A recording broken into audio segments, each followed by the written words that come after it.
6 से 14 वर्ष की आयु के बच्चों के लिए। अब अगर मान लो कि मेरा बच्चा 6 से 14 वर्ष की आयु के बीच में, तो उसको शिक्षा देना राज्य की जिम्मेदारी है, मौलिक अधिकार है।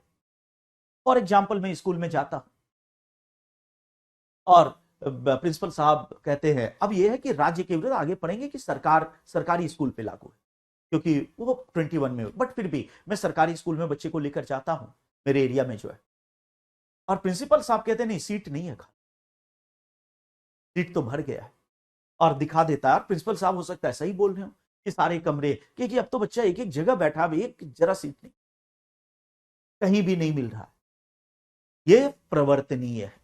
इसका मतलब मैं सुप्रीम कोर्ट चला जाऊंगा, मुकदमा कर दूंगा कि काला कोर्ट माय लॉर्ड, ये देखो, फंडामेंटल राइट है, प्रवर्तनीय है, लेकिन लागू नहीं हो रहा, बच्चा अभी भी घूम रहा है। सुप्रीम कोर्ट सरकार को आदेश देगा कि प्रवर्तनीय है, इसका एडमिशन करना पड़ेगा तुम्हें। अगर वहां भी तर्क दिया जाता है कि नहीं है कमरा, सीटें, तो बनाओ नया कमरा, क्योंकि प्रवर्तनीय है, तो अदालत के बनाओ नया कमरा, खोलो नए स्कूल, जो भी करना है करो, बच्चे को एडमिशन देना पड़ेगा। इसके बाद भी नहीं दे प्रिंसिपल साहब, तो प्रिंसिपल साहब पे पढ़ेंगे न्यायालय की अवमानना, कई मुकदमे चल जाएंगे। तो मौलिक अधिकार प्रस्तावना नहीं है, ये दंत भी नहीं है असली। तो हमें कहना है मौलिक अधिकार की तीसरी विशेषता है कि यह प्रवर्तनीय है। चौथा लिखो, कुछ मौलिक अधिकार, कुछ मौलिक अधिकार केवल भारतीय नागरिक को प्राप्त हैं। कुछ मौलिक अधिकार केवल भारतीय नागरिक को प्राप्त हैं। कुछ मौलिक अधिकार केवल भारतीय नागरिक को प्राप्त हैं, भारतीय नागरिक को प्राप्त है। जबकि कुछ मौलिक अधिकार, जबकि कुछ मौलिक अधिकार नागरिक के साथ साथ, नागरिक के साथ साथ विदेशियों को भी प्राप्त है। कुछ मौलिक अधिकार नागरिक के साथ साथ विदेशियों को भी प्राप्त है। कुछ मौलिक अधिकार केवल भारतीय नागरिक को प्राप्त है, जबकि कुछ मौलिक अधिकार नागरिक के साथ साथ, कुछ मौलिक अधिकार नागरिक के साथ साथ विदेशियों को भी प्राप्त है।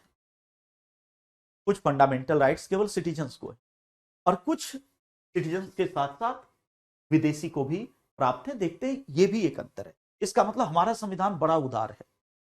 कुछ फंडामेंटल राइट्स तो इसने कहा कि केवल इंडियंस को मिलेंगे, बट दो कैटेगरीज बना दी। कुछ ऐसे हैं जो नागरिक और विदेशी दोनों को, जैसे आर्टिकल 15, आर्टिकल 16, आर्टिकल 19, इस तरह के अधिकार केवल नागरिक के लिए। सार्वजनिक स्थल पर भेदभाव ना हो, यह केवल नागरिक के लिए। विदेशी के साथ सार्वजनिक स्थल पर भेदभाव किया जा सकता है, जैसे, और किया जाता है इस देश। आप कहेंगे कैसे? तो जब लाल किला देखने के लिए जाओगे तो उसमें टिकट लगता है, तो नागरिक को भी टिकट देना पड़ेगा, बट चाहे नागरिक की जाति धर्म कुछ भी हो, हर एक नागरिक से समान टिकट ले। ये नहीं कि फला जाति है कहे तो कम या ज्यादा, सारे नागरिक समान है। लेकिन अलग दो काउंटर मिलेंगे, दो प्रकार के। एक विदेशी का काउंटर होता है और बाकी नागरिक का होता है।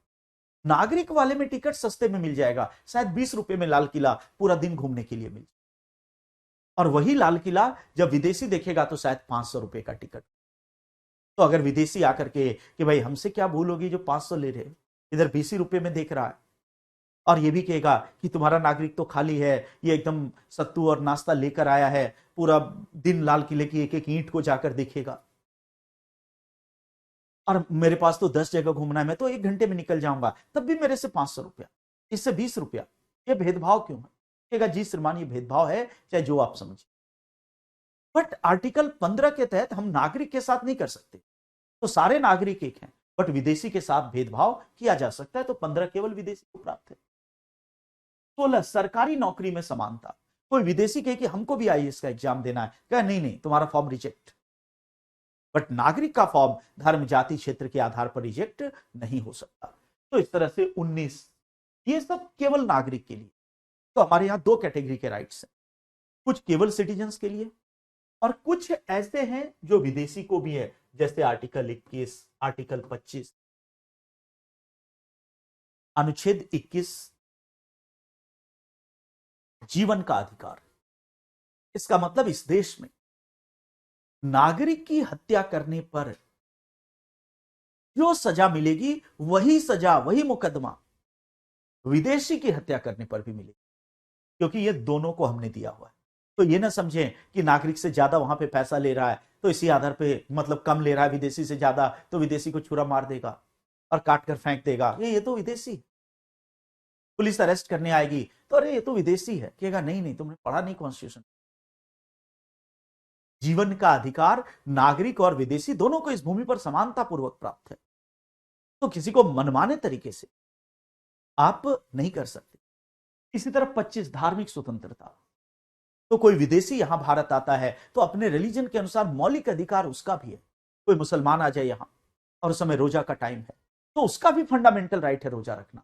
ये नहीं कि उसको जबरदस्ती पुलिस कहेगी या कोई कहेगा कि इसको खाना पड़ेगा, ये विदेशी है, नहीं, उसका फंडामेंटल है। तो ये भी एक विशेषता याद रखनी है कि कुछ राइट्स केवल नागरिक को है, जबकि कुछ नागरिक और विदेशी दोनों को प्राप्त है। जबकि इस मामले में जो अन्य देश है वो केवल फंडामेंटल राइट्स अमेरिका जैसे देश नागरिक को देते, बट हमारा संविधान उदार है। हम जो इंपॉर्टेंट राइट्स हैं वो तो नागरिक को देते हैं कि भाई नौकरी केवल नागरिक को मिलेगी, लेकिन जीवन आदि के जो वो भी बड़ा इंपॉर्टेंट है, वो सबको उसकी गारंटी हम देते हैं। तो यह है, ये भी एक विशेषता है। पांचवी विशेषता लिखें, फिफ्थ, अधिकांश मौलिक अधिकार, अधिकांश मौलिक अधिकार, अधिकांश मौलिक अधिकार व्यक्ति को राज्य के विरुद्ध प्राप्त है। अधिकांश मौलिक अधिकार व्यक्ति को राज्य के विरुद्ध प्राप्त है। अधिकांश मौलिक अधिकार व्यक्ति को राज्य के विरुद्ध प्राप्त है, अगेंस्ट द स्टेट। अधिकांश मौलिक अधिकार व्यक्ति को राज्य के विरुद्ध प्राप्त है। लेकिन कुछ मौलिक अधिकार, लेकिन कुछ मौलिक अधिकार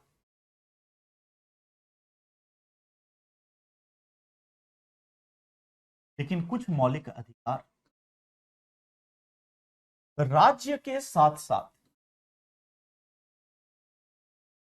लेकिन कुछ मौलिक अधिकार राज्य के साथ साथ निजी व्यक्तियों के विरुद्ध भी प्राप्त है। अधिकांश मौलिक अधिकार केवल राज्य के विरुद्ध प्राप्त है, लेकिन कुछ मौलिक अधिकार राज्य के साथ साथ निजी व्यक्तियों के विरुद्ध भी प्राप्त है।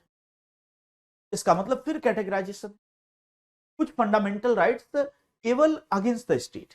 अब यहां राज्य शब्द अभी कंफ्यूज कर रहा है, बस कल राज्य शब्द क्लियर हो जाएगा जब आर्टिकल 12 पे पहुंचे कि राज्य का मतलब क्या है। बट यहां इतना जान लो कि राज्य का मतलब अभी सरकारी तंत्र मान। इसका मतलब कुछ फंडामेंटल राइट्स केवल हमें सरकार के खिलाफ, उसके खिलाफ प्राप्त है, और कुछ ऐसे हैं जो सरकार के साथ निजी व्यक्ति। बट अगर आ जाए कि प्राइमरीली किसके खिलाफ है, अगर ऐसा प्रश्न आ जाए कि मुख्यतः मौलिक अधिकार किसके विरुद्ध है, तो आप राज्य टिक। अगर आ जाए मुख्यतः किसके खिलाफ है, राज्य। जैसे आर्टिकल 15, आर्टिकल 16 राज्य के विरुद्ध है, और आर्टिकल 17 राज्य और निजी व्यक्ति दोनों के विरुद्ध है। कि राज्य का मतलब है सरकारी तंत्र का हिस्सा, तो चाहे राष्ट्रपति हो, चाहे प्रधानमंत्री हो, चाहे मुख्यमंत्री हो, चाहे एमपी हो, चाहे एमएलए हो, चाहे जिलाधिकारी हो, चाहे बीडीओ हो, चाहे पुलिस कप्तान हो, चाहे कांस्टेबल हो, जो भी सरकार का वो है सरकारी तंत्र।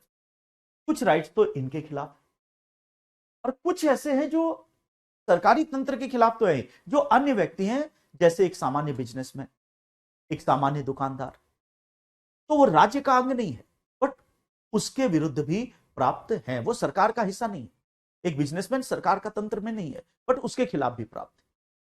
जैसे आर्टिकल 15 कहता है कि सार्वजनिक स्थल पर, ध्यान रखो कहां पर, सार्वजनिक स्थल पर भेदभाव नहीं हो। या किसी को जाने से नहीं रोका जाएगा।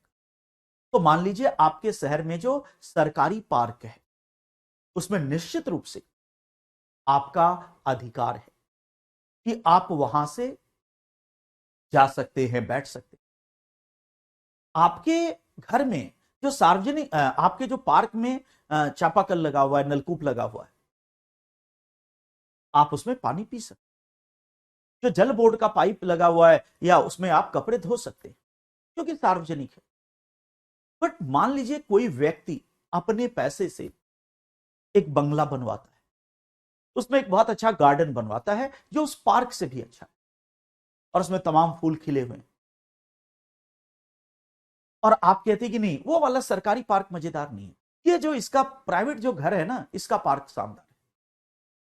और जब आप कहते हैं कि हम उसमें जाएंगे, वहां पे बैठेंगे, उसमें कसरत करेंगे, तो सामने एक दरबान बैठा है, कहां जा रहे हो भाई, रोक देता है, नहीं नहीं नहीं ये फला साहब का है, आप नहीं जा सकते। तो ये सत्य है, क्योंकि ये अधिकार आपको 15 केवल राज्य के विरुद्ध देता है कि सार्वजनिक स्थल पर, मतलब जो राज्य का है, जो सरकार का है, उन जगहों पे भेदभाव नहीं होगा। तो आजाद पार्क में, प्रयागराज में नहीं होगा भेदभाव, सब जाएंगे। लेकिन किसी का निजी घर है तो उसमें कोई नहीं जा सकता, उसमें उसकी अनुमति से लोग जाएंगे। इसी तरह आजाद पार्क में जो नल लगा हुआ है वहां अगर कपड़े साफ करने की अनुमति है तो सभी कर सकते हैं, या तो अनुमति ही ना दे सरकार की भाई, लेकिन अगर देती है तो ये नहीं होगा फला जाती फिर सभी, तो सभी कपड़े साफ करो। लेकिन मेरे घर में आकर कोई कहे कि नहीं तुम्हारे बाथरूम में कपड़े साफ कर लूं, तो मैं मना कर सकता हूं। इसका मतलब 15 केवल राज्य के विरुद्ध, 16 सरकारी नौकरियां, सरकारी नौकरियां, इसमें भी यह अधिकार केवल सरकारी नौकरियों में। इसका मतलब जब दिल्ली पुलिस में ड्राइवर की भर्ती हो तो सरकारी नौकरी है, तो वहां सबके साथ समानता होगी। लेकिन अगर कोई सेठ के पास 10 गाड़ियां हैं और उसके लिए 5 ड्राइवर रखता है, तो वहां कोई जरूरी नहीं है कि वो सबको अवसर दे, अपने गांव के, अपनी जाति के, अपने धर्म के, जिसको 5 मर्जी है ड्राइवर रख लेगा। बाकी लोग कहेंगे कि 5-5 ड्राइवर के पद भर दिए गए, एक भी एप्लीकेशन नहीं निकला, हमें पता नहीं चला, तो कहेगा नहीं नहीं, आर्टिकल 16 केवल राज्य के विरुद्ध है, जब सरकारी ड्राइवर की भर्ती होगी तब आप आना, यह सरकारी नहीं है। इसका मतलब निजी व्यक्ति के खिलाफ नहीं है। लेकिन आर्टिकल 17 अस्पृश्यता नहीं होगी, यह सब जगह लागू है। इसका मतलब जिलाधिकारी के कार्यालय में किसी को अछूत माना गया तो तब भी वही मुकदमा होगा जिलाधिकारी पर, और एक दुकानदार अछूत मानता है, सामान देने से इनकार करता है, तब भी वही मुकदमा होगा। और आप अपने घर में बुलाकर किसी को अछूत की तरह व्यवहार करते हैं तब भी वही मुकदमा होगा। तो यहां सार्वजनिक, सरकारी, निजी का कोई भेद। तो एक ये भी डिफरेंस याद रखना है कि कुछ मौलिक अधिकार केवल राज्य के विरुद्ध है और कुछ राज्य प्लस निजी व्यक्ति के विरुद्ध भी है। तो मौलिक अधिकारों की विशेषताएं तो इन्हीं को टिक कर सबको एक एक पैराग्राफ में एक्सप्लेन करना है कि वो नकारात्मक है, वे प्रवर्तनीय है, कुछ वे असीमित नहीं है, कुछ केवल राज्य के खिलाफ हैं, कुछ राज्य के साथ निजी व्यक्ति के, और कुछ केवल नागरिक को प्राप्त है और कुछ नागरिक के साथ विदेशी को भी प्राप्त है। अभी हम लोग सब जीरो वाली बेसिक की, अभी फंडामेंटल में एक से एक चीज आएगी। बट एक बार मैं आपको मैसेजेस को देख लूं, बहुत देर हो गया है।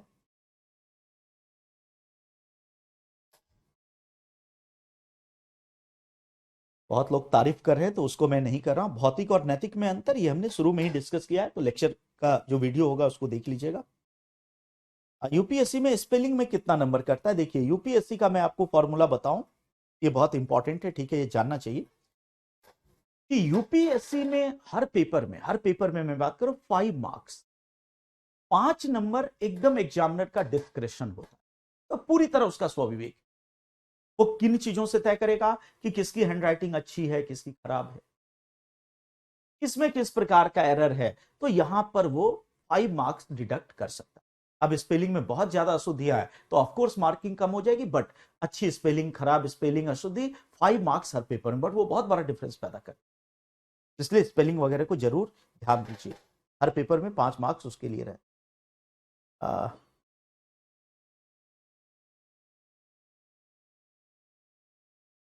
आपके नोट्स में क्या लिखे क्या नहीं, जो मैं कह रहा हूं सब लिखिए, कोई भी चीज छोड़ना नहीं है, हर चीज लिखते जाना है। बहुत अच्छा पढ़ा रहे हैं, बहुत बढ़िया। इतनी अच्छी कल्पना की है रोजगार वाली, बिल्कुल मैं कभी कभी ये सब कल्पनाएं करता हूँ, मुझे अच्छा लगता है कि ऐसा हो जाए तो कितना मजा आएगा, हर आदमी आराम से चैन से रहेगा। और देखोगे ये जिस दिन हो जाएगा, लूट मार 90% कम हो जाए। ये जो लूट मार, कोई चैन खींच के भाग रहा है कोई, ये सब उसी के चक्कर में। 10% लोग तो नोटोरियस होते ही हैं, तो उनको कुछ भी दे दो तो वो करेगा ही। अभी राज कुंद्रा, तो ऐसे लोग तो मानसिक रूप से बीमार है, बट ज्यादातर लोग कुछ उस चक्कर में कर लेते हैं कि उनको नहीं है। तो जब हो जाएगा तो ये क्राइम रोकने का भी सबसे बढ़िया तरीका है डेवलपमेंट। और बाकी उसके बाद भी कोई सरफरा करता है तो इतनी पुलिस, तब उसको जम करके सीधा करना चाहिए, क्योंकि वहां आवश्यकता की बजाय। चलिए, अधिकार का कॉन्सेप्ट कहां से है? ब्रिटेन से आया, इंग्लैंड से आया आदमी की। लेट हो गए, कोई बात नहीं है। नेट, अभी सब नेट आएगा, आर्टिकल 19 में आएगा इंटरनेट, भी थोड़ा सा वेट करो, सब आएगा।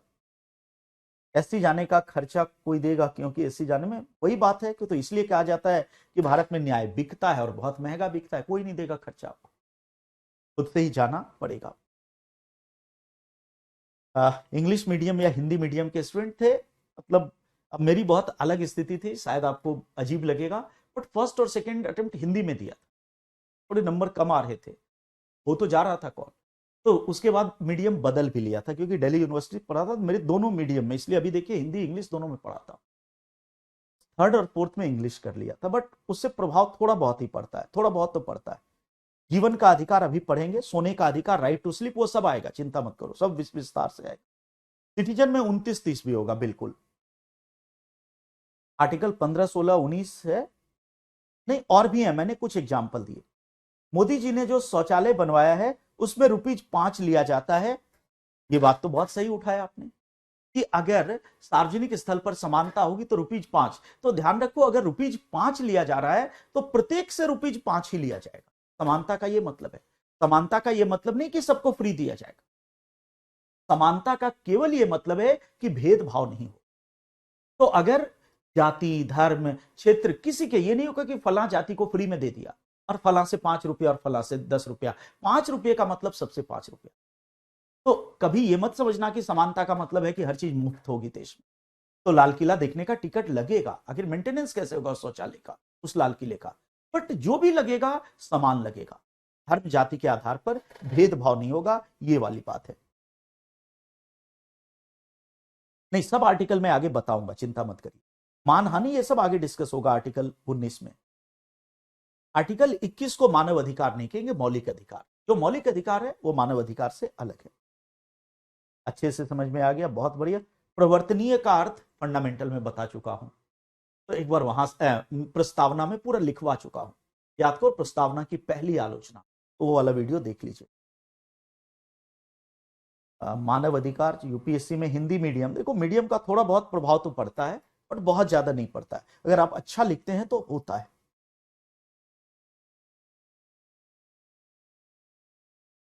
प्रवर्तनीय तो देख लिया, प्रियम्बल का नोट, अभी चलो नोट्स पे आज मैं बात करूंगा कि नोट्स वगैरह क्यों नहीं मिल रहा है, नोट्स मिलेगा, क्यों नहीं मिल रहा मैं एक बार बात करूंगा।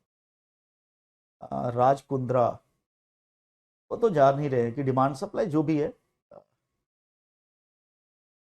बुलाए जाने का अधिकार आएगा, अभी पर्टिकुलर अधिकार पे मत आए, उसकी भी मैं चर्चा करूंगा, इंडिया में नहीं है बट यूरोपियन यूनियन ने उसको भुलाए जाने का अधिकार की, उसको मैं चर्चा करूंगा आगे। अभी जितना पढ़ाया है उससे सवाल आना चाहिए।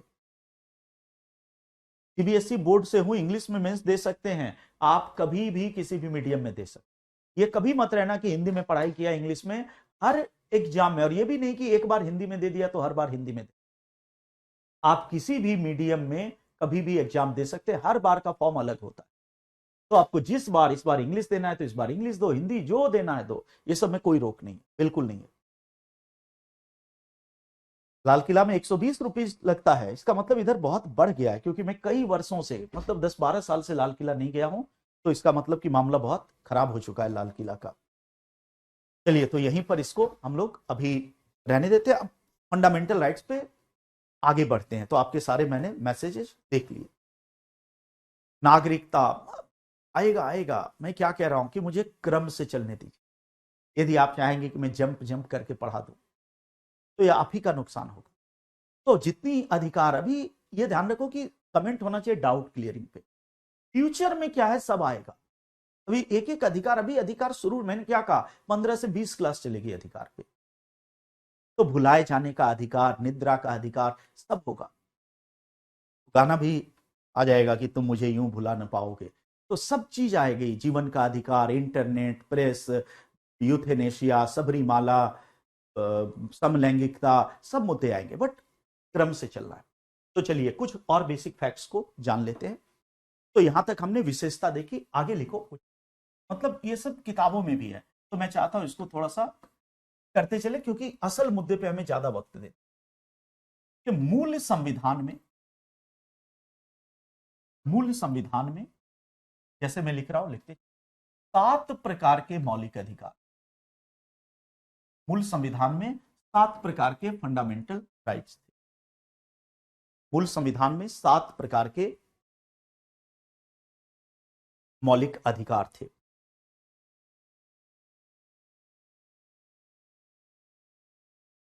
मूल संविधान में 7 प्रकार के मौलिक अधिकार थे। कुछ फैक्ट्स हैं जो पीटी के लिए जरूरी है। अब देखो कि कैसे इसमें बदलाव, 7 प्रकार के अधिकार थे, बट लिखो 44वां संविधान संशोधन 1978 के द्वारा संपत्ति के अधिकार को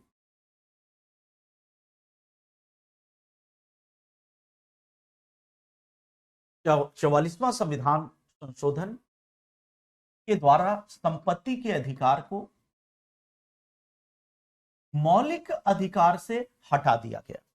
ये पीटी में पूछता है कब, किस संशोधन के द्वारा, तो 44वें संशोधन के द्वारा संपत्ति के अधिकार को मौलिक अधिकारों से हटा दिया गया। 44वें संशोधन के द्वारा संपत्ति के अधिकार को मौलिक अधिकारों से हटा दिया गया। 44th अमेंडमेंट के द्वारा 78 में संपत्ति का अधिकार मौलिक अधिकार नहीं रहा। अब देखो क्या एक्चुअली इसमें किया गया। संपत्ति का अधिकार जब ओरिजिनल कॉन्स्टिट्यूशन बना था तो 2 जगह था, एक था 19 क्लॉज 1 सब क्लॉज एफ, और दूसरा था आर्टिकल 31। 2 जगह था संपत्ति का अधिकार, 2 जगह था, एक 19 क्लॉज 1 सब क्लॉज एफ। इसमें क्या था, संपत्ति अर्जन, व्ययन और धारण की स्वतंत्रता। संपत्ति अर्जन 3 शब्द लिख लो, व्ययन और धारण की स्वतंत्रता, ये 19 में था। 19 क्लॉज 1 सब क्लॉज एफ में कौन सी स्वतंत्रता थी, संपत्ति के अर्जन, व्ययन और धारण की स्वतंत्रता। और 31 में था कि जब किसी की संपत्ति ली जाएगी तो उसके लिए पर्याप्त मुआवजा दिया जाए, ये नहीं कि मनमाने तरीके से ले लेगा। 2 जगह संपत्ति का अधिकार था, 19 क्लॉज 1 सब क्लॉज एफ। संपत्ति के अर्जन, अर्जन का मतलब कि संपत्ति कमाने का अधिकार है, अर्जित करना। व्ययन, उसको खर्च करना भी फंडामेंटल राइट था। और धारण, उसको बचा के रखना, उससे जमीन खरीदना, जायदाद खरीदना, यह भी एक फंडामेंटल राइट था। यह भी एक फंडामेंटल राइट था। तो संपत्ति के अर्जन, व्ययन और धारण, संपत्ति के अर्जन, व्ययन और धारण की स्वतंत्रता, यह फंडामेंटल राइट था। और आर्टिकल 31 में था कि मुआवजा दिया जाए, अगर किसी की संपत्ति ले ली जाएगी तो उसको मुआवजा दिया जाए। 2 जगह था। लेकिन 44वें संशोधन के द्वारा ये दोनों डिलीट हो गए।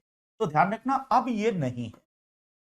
तो 19 क्लॉज 1 सब क्लॉज एफ खत्म और 31 भी खत्म। तो संविधान में अब ये दो नहीं है।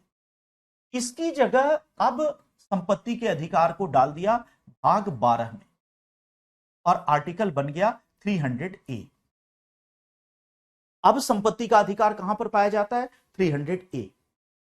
उसमें वही है, संपत्ति के अर्जन, व्ययन और धारण की स्वतंत्रता, बट वो अब संवैधानिक बन गया। तो फंडामेंटल राइट्स में पहला बदलाव कब हुआ, पहला बदलाव फंडामेंटल राइट्स में हुआ जब संपत्ति के अधिकार को आपने हटाया। तो 7 अधिकार थे, ओरिजिनल में कितने थे, 7। मूल संविधान में 7 अधिकार थे, बट ये एक हटा दिया। फिर आगे लिखो, फिर कौन सा डेवलपमेंट हो। 86वां संविधान संशोधन 86th अमेंडमेंट 2002, 86वां संविधान संशोधन 2002 और 86th अमेंडमेंट के द्वारा हमारे संविधान में एक नया आर्टिकल डाला गया 21A, 21A डाला गया और 21A में शिक्षा के अधिकार, शिक्षा के अधिकार को मौलिक अधिकार घोषित। इसका मतलब 7 थे। मूल संविधान में कितने प्रकार के मौलिक अधिकार थे? 7, जिसमें से संपत्ति का अधिकार हमने हटा दिया। और फिर अगला डेवलपमेंट किया हुआ 86th अमेंडमेंट 2002, इसके द्वारा 21A आर्टिकल जोड़ा गया और एक नया अधिकार जोड़ा गया, शिक्षा का अधिकार। तो 7 था, एक हटाया और एक जोड़ा। अब अगर इसके आधार पर प्री में एक सवाल आ जाए, एक सवाल आ जाएगा कि वर्तमान में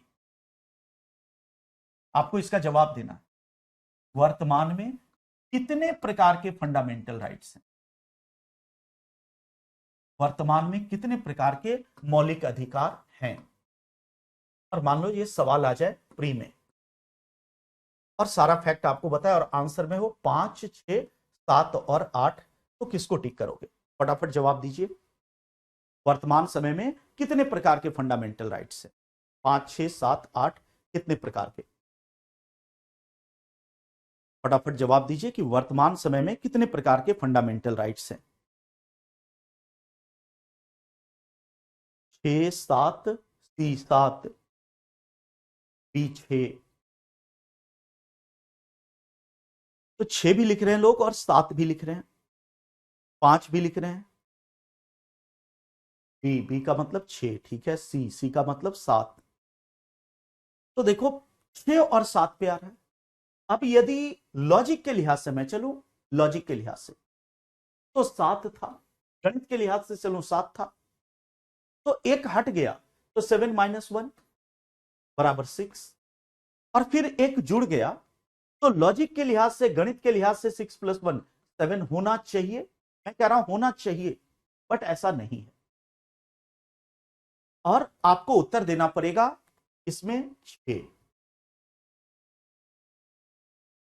नियम तो मैंने भी जो गणित किया तो 7 निकला, बट इसका आंसर क्या होगा? पीटी में 6 टिक करोगे। वर्तमान में कितने प्रकार के फंडामेंटल राइट है? आंसर होगा 6। बट सवाल तो रह जाता है कि 7 क्यों नहीं होगा, 6 क्यों होगा? तो इसका जवाब आपको खोजना है, बाकी कल मैं बताऊंगा। इसका जवाब तो ये, ऐसा नहीं कि रातों को जगाने के लिए, बट थोड़ा सा वर्क करना, पूछना किसी सीनियर आदमी से कि ये स्थिति है और इसका जवाब सर ने 6 बताया और 6 ही सही है, लेकिन 7 क्यों नहीं है? मैं देख रहा हूं एक जवाब आया भी, बिल्कुल राघवेंद्र आपका जवाब सही है, बट अभी मैं बताऊंगा नहीं कि वो जवाब क्या है। तो सही जवाब है बट बताऊंगा नहीं, वो कल बताऊंगा। तो इस पे थोड़ा विचार करना कि होना चाहिए 7 बट 6 क्यों है उत्तर। तो आज का समय भी हो रहा है और इस पे विचार करिए, कल यहीं से आगे बढ़ेंगे कि वे 6 प्रकार के मौलिक अधिकार कौन से हैं, फिर एक एक आर्टिकल बहुत शानदार तरीके से पढ़ेंगे। तो अब दूसरी कक्षा का भी समय हो रहा है और लंबा कई लोग लिख रहे हैं कि हो गया है, तो आज की क्लास अब यहीं पे मैं खत्म करता हूं और स्ट्रीमिंग को मैं रोकूंगा। तो स्वस्थ रहिए, सुरक्षित रहिए और प्रसन्न रहिए।